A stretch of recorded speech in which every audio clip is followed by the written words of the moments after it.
എന്തിന് സമ്പന്നനാണെന്ന് ചോദിച്ചാൽ വളരെ ലളിതമായിട്ടുള്ള ഉത്തരം ഇതാണ്. താങ്കൾക്ക് ഇഷ്ടപ്പെട്ട കാര്യം ഇഷ്ടപ്പെട്ടവരോട് കൂടെ ഇഷ്ടപ്പെട്ട സമയത്ത് ചെയ്യാനുള്ള സ്വാതന്ത്ര്യമാണ്, ഫ്രീഡമാണ് സമ്പത്തിലൂടെ നമുക്ക് ലഭിക്കുന്നത്.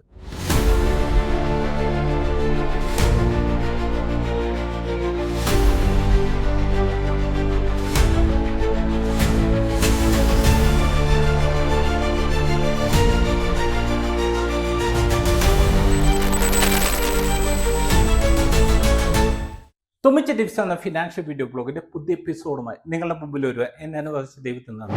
ഇപ്പൊ താങ്കൾ വിചാരിക്കുന്നു അടുത്തൊരാഴ്ച എനിക്ക് ഒന്ന് റിലാക്സ് ചെയ്യണം, എനിക്ക് എവിടെയെങ്കിലും ഒരു വെക്കേഷൻ വേണം. ഇത് താങ്കളെ സാമ്പത്തിക സ്ഥിതിയെ ഒരു തരത്തിലും ബാധിക്കില്ലെന്നുണ്ടെങ്കിൽ താങ്കൾക്ക് വളരെ ഫ്രീ ആയിട്ട് താങ്കൾക്ക് വെക്കേഷന് പോകാൻ പറ്റും. ഇനി അതുപോലെ തന്നെ ഇപ്പൊ താങ്കളെ സംബന്ധിച്ച് താങ്കളിപ്പോൾ ഒരു ഹോസ്പിറ്റലൈസ്, ഒരു അസുഖം വന്നു, ട്രീറ്റ്മെന്റ് വേണം. ഇപ്പൊ താങ്കളെ സംബന്ധിച്ച് ഒരു ഫിനാൻഷ്യൽ ഫ്രീ ആയിട്ടുള്ള ഒരു വ്യക്തിയാണെങ്കിൽ താങ്കൾക്ക് ചൂസ് ചെയ്യാം ഏറ്റവും മികച്ച ഹോസ്പിറ്റൽ എവിടെയാണ്, അല്ലെങ്കിൽ ഏറ്റവും ഫെസിലിറ്റി എവിടെയാണ്, അവിടെ താങ്കൾക്ക് ചൂസ് ചെയ്യാനുള്ള ഫ്രീഡം താങ്കൾക്ക് കിട്ടും. ഇതുപോലെ ഓരോ കാര്യങ്ങളും, ഇപ്പൊ ഭക്ഷണം കഴിക്കണ സമയത്ത് താങ്കൾ ഫിനാൻഷ്യലി ഫ്രീ ആണെങ്കിൽ താങ്കൾക്ക് ഇഷ്ടമുള്ള ഭക്ഷണം കഴിക്കാൻ സാധിക്കും. അപ്പൊ നമ്മളെ സംബന്ധിച്ച് നമ്മൾ എന്തിനു വേണ്ടി സമ്പന്നനാകണം എന്ന് ചോദിച്ചു കഴിഞ്ഞാൽ ഈ ഒരു കാര്യം, അതായത് ഇപ്പൊ ഞാൻ നേരത്തെ പറഞ്ഞ പോലെ ഇഷ്ടപ്പെട്ട കാര്യം ഇഷ്ടപ്പെട്ട വ്യക്തികളോടുകൂടെ ഇഷ്ടപ്പെട്ട സമയത്ത് ചെയ്യാനുള്ള ആ സ്വാതന്ത്ര്യം ലഭിക്കുന്നതിന് വേണ്ടിയാണ് നമ്മൾ സമ്പന്നനാകേണ്ടത്. ഞാനിപ്പോൾ ഒരു ഉദാഹരണം പറയാം. ഇപ്പൊ സപ്പോസ് ഇവിടെ നമ്മുടെ ജോസിച്ചനുണ്ട്, തൊമ്പിച്ചനുണ്ട്. ഇപ്പൊ ജോസിച്ചന്റെ പക്കല് ഇപ്പൊ നിലവിൽ സമ്പാദ്യങ്ങളൊന്നുമില്ല. ഇവർക്ക് രണ്ടുപേർക്ക് 50 വയസ്സാണെന്ന് വിചാരിച്ചു. 50 വയസ്സാണ്, പ്രത്യേകിച്ച് സമ്പാദ്യങ്ങളൊന്നുമില്ല. തൊമ്പിച്ചന്റെ പക്കൽ ഇപ്പൊ 10 കോടി രൂപയുടെ സമ്പാദ്യം ഉണ്ടെന്ന് വിചാരിച്ചു. അപ്പൊ അങ്ങനത്തെ ഒരു സാഹചര്യത്തിൽ ഇവരെ രണ്ടുപേരുടെയും ജീവിതം ഒരേ രീതിയിലായിരിക്കാം. അല്ല, ഇപ്പൊ രണ്ടുപേർക്ക് ഇപ്പൊ ഒരു മകളുണ്ടെന്ന് വിചാരിച്ചു. ആ മകളുടെ കല്യാണം, ഇപ്പൊ ജോസിച്ചൻ എന്ന് പറഞ്ഞൊരു വ്യക്തി അദ്ദേഹത്തിന്റെ ആഗ്രഹങ്ങളെല്ലാം അടിച്ചമർത്തി കൊണ്ടിരിക്കും. അതേസമയം തൊമ്മിച്ചനെ സംബന്ധിച്ച് അദ്ദേഹം ഫിനാൻഷ്യൽ ഫ്രീഡം ഉള്ളതുകൊണ്ട് അദ്ദേഹത്തിന്റെ ആഗ്രഹത്തിനനുസരിച്ച് അദ്ദേഹത്തിന്റെ മകളുടെ വിവാഹം നടത്താൻ പറ്റും. ഇതുപോലെ തന്നെ ഇപ്പൊ ഇദ്ദേഹത്തിനെ സംബന്ധിച്ച് ഇപ്പൊ ഒരു വെക്കേഷന് പോകണം, ഫാമിലിയായിട്ട് വെക്കേഷന് പോകണം. ഇദ്ദേഹം കുറെ കോംപ്രമൈസ് ചെയ്തിട്ട് ഏറ്റവും കുറച്ച് എമൗണ്ടിൽ പോകാവുന്ന ഒരു സ്ഥലം കണ്ടെത്തുന്നതിനെ കുറിച്ചായിരിക്കും ചിന്തിക്കുന്നത്. പക്ഷെ ഇദ്ദേഹം എന്ന് പറഞ്ഞു കഴിഞ്ഞാൽ അദ്ദേഹത്തിന്റെ മനസ്സിന് ഏറ്റവും സംതൃപ്തി തരുന്ന ആ ഒരു ഡെസ്റ്റിനേഷൻ ആയിരിക്കും ഇദ്ദേഹം തിരഞ്ഞെടുക്കാൻ പോകുന്നത്.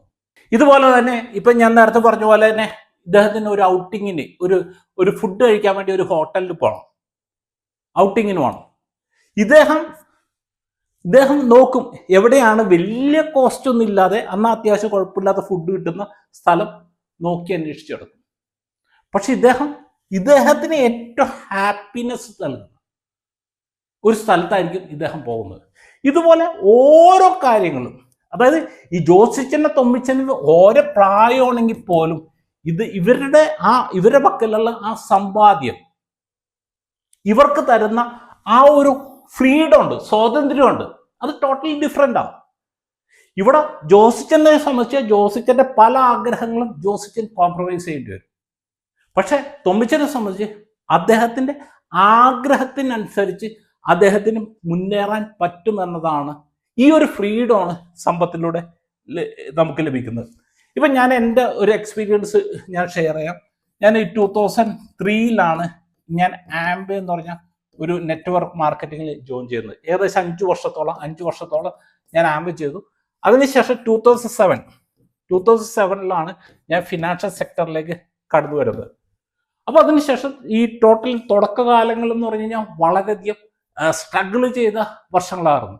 പക്ഷെ ഞാൻ ഈ ആംബേയിൽ ചെയ്ത സമയത്താണ് ഈ rich dad poor dad, business school, ഈ ക്യാഷ് ഫ്ലോ കോൺട്രാക്ട്, ഈ തരത്തിലുള്ള കുറെ കാര്യങ്ങൾ മനസ്സിലാക്കി. അന്ന് എനിക്ക് മനസ്സിലായി ആക്റ്റീവ് ഇൻകത്തേക്കാൾ കൂടുതൽ നമ്മൾ പാസീവ് ഇൻകം ജനറേറ്റ് ചെയ്യുന്നതിന്റെ പ്രാധാന്യം അന്ന് എനിക്ക് മനസ്സിലായി. അപ്പൊ അതിനുശേഷം ഈ 2007 ഞാൻ ഫിനാൻഷ്യൽ സെക്ടറിലേക്ക് വന്ന സമയത്ത് എൻ്റെ തുടക്കകാലം മുതൽ ഇന്ന് എനിക്ക് കിട്ടുന്നതിനെ കുറിച്ചല്ല, നാളെ എനിക്ക് എന്ത് ജനറേറ്റ് ചെയ്യാൻ പറ്റും എന്നതിനെ കുറിച്ചാണ് ഞാൻ കൂടുതൽ ചിന്തിച്ചുകൊണ്ടിരുന്നത്. അപ്പൊ തുടക്കകാലങ്ങളിലെല്ലാം വളരെയധികം സ്ട്രഗിൾ ആയിരുന്നു. വളരെയധികം സ്ട്രഗിൾ ആയിരുന്നു. എന്നാൽ ഇന്നിപ്പോൾ ഈ കുറേ വർഷം, ഇപ്പോൾ ഈ 2007 കഴിഞ്ഞ് ഇപ്പം എന്ന് പറയുമ്പോൾ 18 വർഷമായി, ഏകദേശം ഒരു 1-2 വർഷം മുമ്പ് വരെ ഓൾമോസ്റ്റ് ഞാൻ ഏകദേശം അത്യാവശ്യം കഷ്ടപ്പെട്ട് തന്നെയാണ് പോയിക്കൊണ്ടിരുന്നത്. അതായത് നമ്മുടെ എക്സ്പെൻസും ചെലവും വരുമാനവുമായിട്ട് ഏകദേശം മാച്ച് ചെയ്ത് പോകാവുന്ന ഒരു അവസ്ഥയിലാണ് പോയിക്കൊണ്ടിരുന്നത്. എന്നാൽ ദൈവാനുഗ്രഹത്താൽ ഇപ്പോൾ കഴിഞ്ഞ 2 വർഷമായിട്ട് ഞാൻ ഏകദേശം ഒരു ഫിനാൻഷ്യൽ ഫ്രീഡം എൻജോയ് ചെയ്യുന്ന ഒരു വ്യക്തിയാണ്. അതായത് ഇനിയിപ്പോൾ ഞാനിപ്പോൾ ആഴ്ചയിൽ 2 ദിവസം ഓഫീസിൽ പോകാറുള്ളൂ. അതിപ്പോൾ എനിക്കിഷ്ടമുള്ളതുകൊണ്ടാണ് ഞാൻ പോകുന്നത്, ഇഷ്ടമുള്ളത് പോകണം. അല്ലാത്ത ദിവസം ഞാൻ വീട്ടിൽ ഇപ്പോൾ വായന, പഠനം, അങ്ങനത്തെ കുറേ കാര്യങ്ങളാണ് ഞാൻ ചെയ്തുകൊണ്ടിരിക്കുന്നത്. അത് എനിക്ക് ഇഷ്ടമുള്ള കാര്യമാണ് ഞാൻ ചെയ്തുകൊണ്ടിരിക്കുന്നത്. ഇപ്പോൾ കഴിഞ്ഞ 2 മാസം നോക്കിക്കഴിഞ്ഞാൽ ഓൾമോസ്റ്റ് ഞാൻ മൊത്തം ട്രാവലിംഗ് ആയിരുന്നു. എൻ്റെ കുറേ സുഹൃത്തുക്കളായിട്ട് കെനിയ പോയി, അതിനുശേഷം വിയറ്റ്നാം പോയി, ഇപ്പോൾ കഴിഞ്ഞ 10 ദിവസം ദുബായിലായിരുന്നു. അതായത് എന്നെ സംബന്ധിച്ച് എനിക്ക് ട്രാവലിംഗ് ഇഷ്ടമാണ്. എനിക്ക് എന്തുകൊണ്ട് ഇങ്ങനെ ട്രാവലിംഗ് ചെയ്യാൻ പറ്റുന്നു? എന്നെ സംബന്ധിച്ച് ഞാനിപ്പോൾ ഇത്ര ദിവസം 10 ദിവസം 15 ദിവസം അല്ലെങ്കിൽ 20 ദിവസം ഇവിടുന്ന് നാട്ടിൽ നിന്ന് മാറി നിന്ന് കഴിഞ്ഞാലും അത് എൻ്റെ ഇൻകത്തെ ഒരു തരത്തിലും ബാധിക്കില്ല എന്ന് എനിക്ക് ഉറപ്പുള്ളത് കൊണ്ടാണ് എനിക്ക് വളരെ ഫ്രീ ആയിട്ട് എന്നെ സംബന്ധിച്ച് ഈ തരത്തിലുള്ള ട്രാവലിംഗ് എല്ലാം ചെയ്യാൻ പറ്റുന്നു. അപ്പം നമ്മളെ സംബന്ധിച്ച് ഈ സമ്പത്തിലൂടെ നമുക്ക് കിട്ടുന്ന ഒരു സംഭവം ഈ പറഞ്ഞ ഫ്രീഡം. നമുക്ക് എന്താണ് ഇഷ്ടം അത് നേടാനുള്ള ആ ഒരു ഫ്രീഡമാണ് നമുക്ക് ലഭിക്കുന്നത്. പക്ഷേ ഇപ്പം ഞാൻ പറഞ്ഞു, ഇതൊരു സുപ്രഭാതത്തിൽ ഉണ്ടായതല്ല.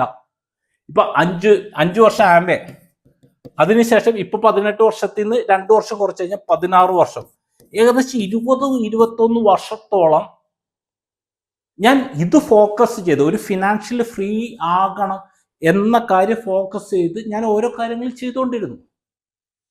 ഇന്നിപ്പോൾ ആ ഒരു ഫിനാൻഷ്യൽ ഫ്രീഡം എൻജോയ് ചെയ്യുന്ന ഒരു അവസ്ഥയിലേക്ക് എത്തിച്ചേരാൻ സാധിച്ചു.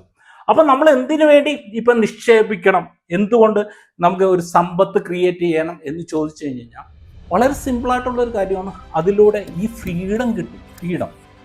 ഈ ഫ്രീഡം നമ്മളെ സംബന്ധിച്ച് എൻജോയ് ചെയ്യണമെന്നുണ്ടെങ്കിൽ നമുക്ക് സമ്പത്ത് ക്രിയേറ്റ് ചെയ്ത് പറ്റും. അല്ലെന്നുണ്ടെങ്കിൽ പല നമ്മളുടെ ആഗ്രഹങ്ങൾ നമ്മൾ സാക്രിഫൈസ് ചെയ്യേണ്ടി വരും. അപ്പോൾ ഈ വീഡിയോ താങ്കൾക്ക് ഉപകാരപ്രദമായെങ്കിൽ താങ്കളെല്ലാം സുഹൃത്തുക്കൾ ഷെയർ ചെയ്യുക. പിന്നെ അതോടൊപ്പം താങ്കൾക്ക് നിക്ഷേപത്തിലൂടെ ഈ ഒരു ഫിനാൻഷ്യൽ ഫ്രീഡം എൻജോയ് ചെയ്യണമെന്ന് താങ്കൾ ആഗ്രഹിക്കുന്നുവെങ്കിൽ താങ്കൾക്ക് ഞങ്ങളുടെ സപ്പോർട്ട് ഡെസ്കായിട്ട് കോൺടാക്ട് ചെയ്യാവുന്നതാണ്. അടുത്ത ആഴ്ച സാമ്പത്തിക മേഖലയിലെ പുത്തൻ വിശേഷങ്ങളുമായി നമുക്ക് വീണ്ടും കാണാം. Okay, wish you all the best.